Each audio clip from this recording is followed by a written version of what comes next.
اسمي ماريا عبد الله عفو.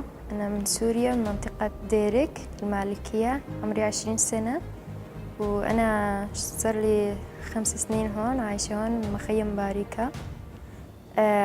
أنا جيت لهون من قبل منحة من قبل السيدة فلورنس والسيد رشيد، وهات أول يوم إلي بالجامعة هون، وبصراحة يعني شعور جميل لا يوصف، حلو كتير.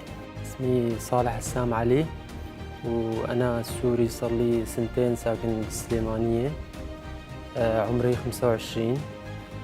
بصراحة أنا ما كنت ناوي ما عاد أدرس، صار لي 5 سنين تارك الدراسة، بس طلع لي منحة من قبل أستاذ رشيد وأنسة فلورنس بالجامعة الأمريكية.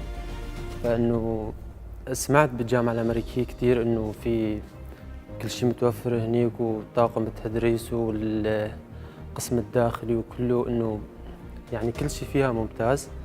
فحبيت أقدم على المنحة والحمد لله طلع لي، واليوم أول يوم لي بالجامعة وأنا كثير مبسوط، وشكرا لكم. أنا روجين إبراهيم يوسف، عمري 20 سنة. طبعا جاي من الكامب من سوريا، صار لي 5 سنين لاجئة هون بإقليم كردستان. أنا مقام مشروع طبعا.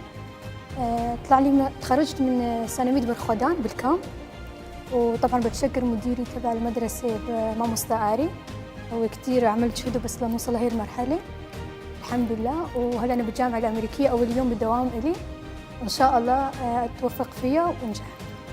Thank you Brighter Future Scholarship. Thank you Brighter Future Scholarship. Thank you Brighter Future.